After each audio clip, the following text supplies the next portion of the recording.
A short introduction about scaphoid fractures.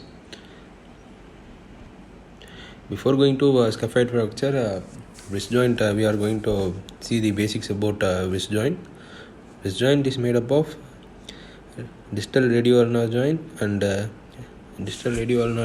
radiocarpal joints. Distal radioulnar joints and radiocarpal joints and intercarpal joints. This forms the wrist joint. Okay.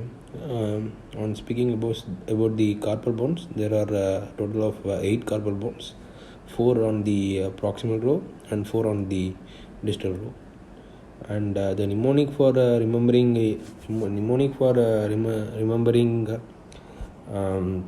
carpal bones are very famous mnemonic.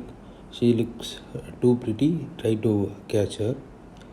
She, S for scaphoid, this is the scaphoid bone, and L for looks, L for lunate, T for tricutrum, and P for pisiform, and tri, T for trapezium.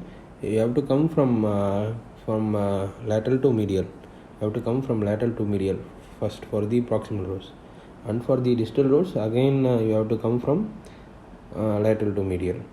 Now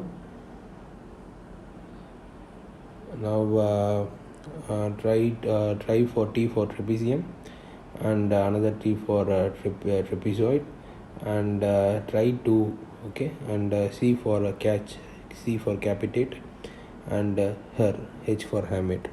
In this you can see the capitate bone is the largest bone, and the smallest bone is the pisiform.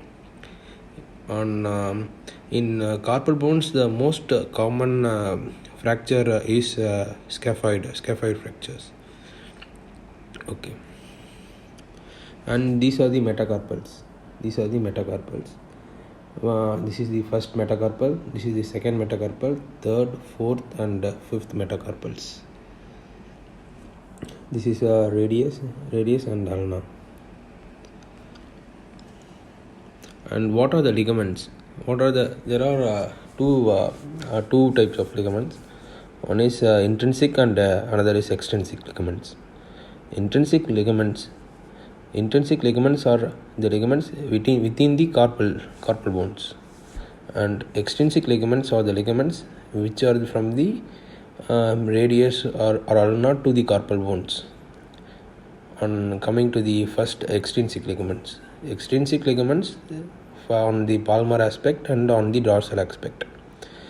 It's very easy to remember.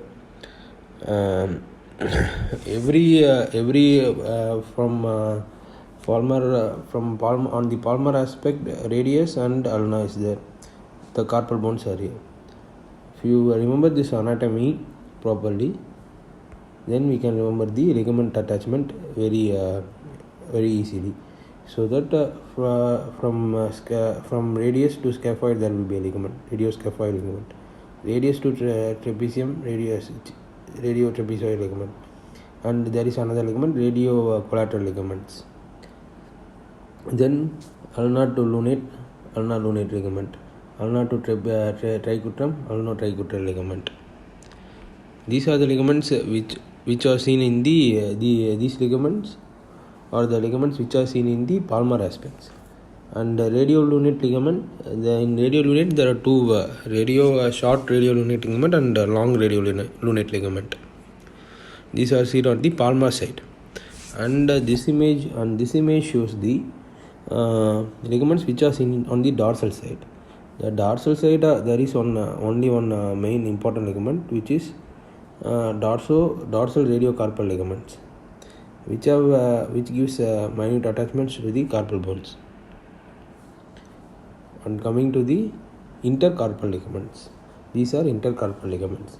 In intercarpal ligaments, the carpal bones are attached to adjacent carpal bones through ligaments. These are called as intercarpal ligaments. Again, it is coming into the palmar aspect and the dorsal aspect. On seeing to the palmar aspect, there are scapholunate ligament, scaphoid lunate or the adjacent bone, scapholunate ligament, and scaphocapitate ligament and scaphotrapezoid ligament, trapezoid ligament.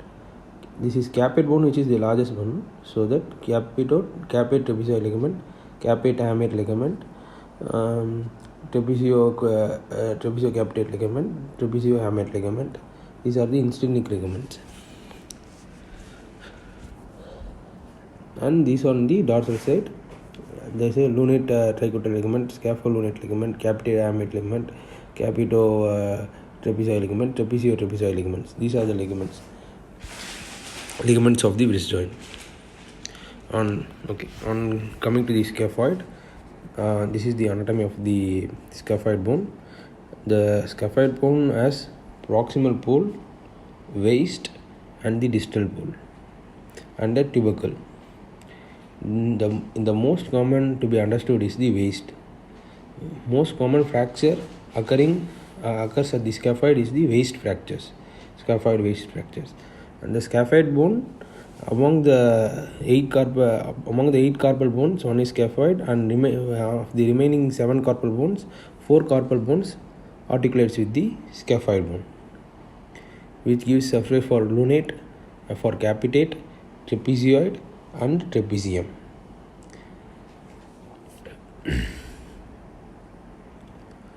And blood supply for scaphoid bone. Blood supply is from the radial artery.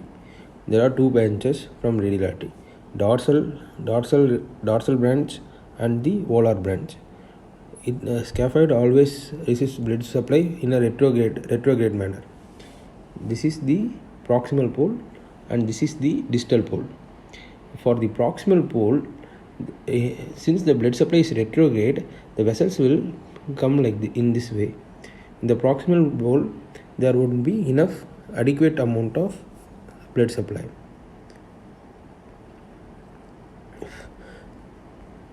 So that any fracture in the for any fracture in the proximal pole, non-union is common and should be we should consider intraoperative management. And this is the X-ray AP wrist showing the distal radioulnar joint and carpal bones. This is scaphoid, lunate, tricutrum, pisiform, trapezium, trapezoid, largest bone capitate, and hamate.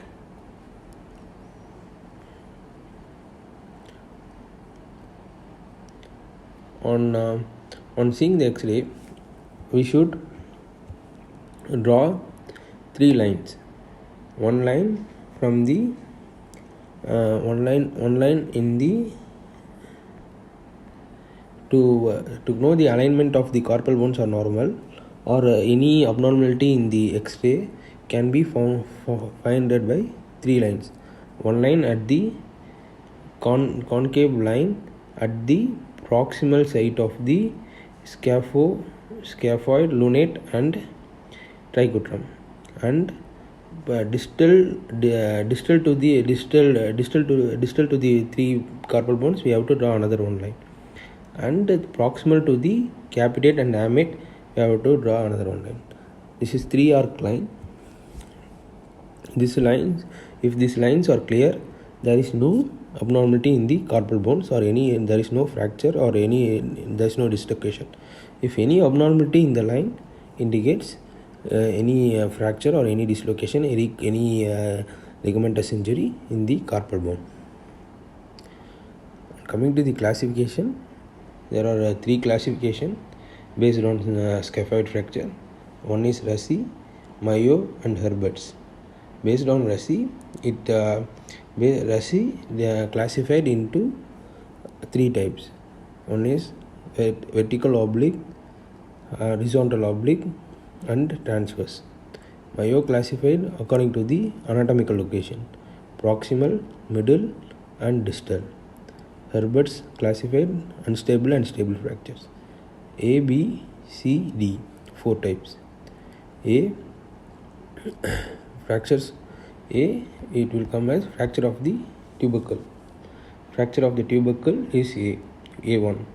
fracture line, incomplete fracture line through the waist is A2. B1, distal oblique fracture.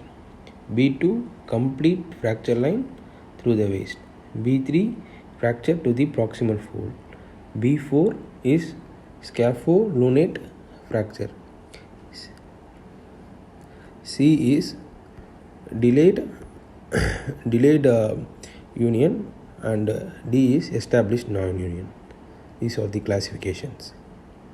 A case scenario: any scaphoid fractures, patient will the mode of injury will be hyperextension of the wrist with ulnar deviation. This is a case with a 30-year-old male with history of slip and skid and fall from two-wheeler and complaints of pain and swelling over the wrist. This is the X-ray. First we have, this is the X-ray of AP joint. First we have to draw the lines and see the alignments, and you have to see the scaphoid, and there are tests for scaphoid. Provocation test, when scaphoid is that is called as Watson's test. When dorsiflexion and palmar flexion of scaphoid, if it gives more pain, then a suspect of scaphoid fractures.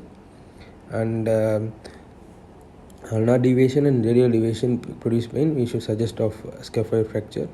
On giving a pressure over the anatomical snuff box, if there is pain, we should suspect scaphoid fractures. This shows distal fracture of distal parts fracture of scaphoid. This is AP X-ray. If it is doubtful, if it is doubtful, we should repeat the X-ray after 2 weeks. If any doubt regarding the scaphoid fracture, it should be X-ray should be repeated after 2 weeks to confirm. And if after 2 weeks also, if it is doubtful, CT scan or MRI to be taken. This is a oblique view. Oblique view of the same patient shows the clear fracture line in the scaphoid, distal pole of the scaphoid. This is the lateral view.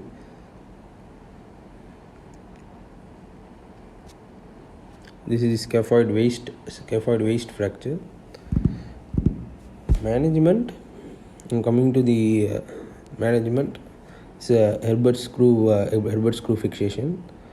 There are two approaches.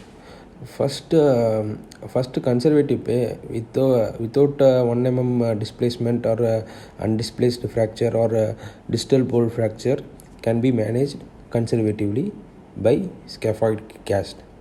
Scaphoid cast to be applied from the proximal interpharyngeal joint to the mid 2/3 of the forearm in glass holding position with thumb in abduction and dorsiflexion of wrist with ulnar deviation.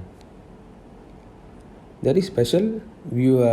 This is the application of scaphoid cast, and there are special views for scaphoid fracture, in which the wrist to be dorsiflexed 30 degree and ulnar deviation at 20 degree, which gives scaphoid view. Any fracture line can be viewed through scaphoid view X-rays. On going to the operative management, there are two approaches, volar and dorsal approach. On coming to the volar approach, incision to be made between the, sorry I don't have images. In the further coming videos, I will attach the image, more amount of images to make everyone easily understandable. Volar approach and dorsal approach. In volar approach, incision to be made, radial artery should to be palpated first, and incision to be made between radial artery and flexor carpi radialis, and superficial dissection of flexor retinaculum should be done. which gives the vision of capsule. Then capsule to be incised and internal fixation like Herbert screw or screws to be applied. This is Olar approach. Olar approach to be done for distal poles, indicated for distal poles, and it can be done for any scaphoid fracture. And another approach, dorsolateral approach. Dorsolateral approach at the anatomical snuff box. Anatomical snuff box is made with boundary of extensor pollicis longus, brevis, and abductor pollicis longus, making the anatomical snuff box as the center point, S-shaped incision to be made, and retracting the extensor carpi longus and brevis. There will be direct visualization of capsule, and dissecting the capsule, scaphoid bone will be visible. And complication, post-operative complications. Post-operative complication, main complication is non-union. Proximal pole fractures always go for non-union. If fracture is non-union, then bone grafting to be considered. Radial styloid bone grafting or iliac crest bone grafting can be used. Thank you. This is a short section about scaphoid fracture. Thank you very much.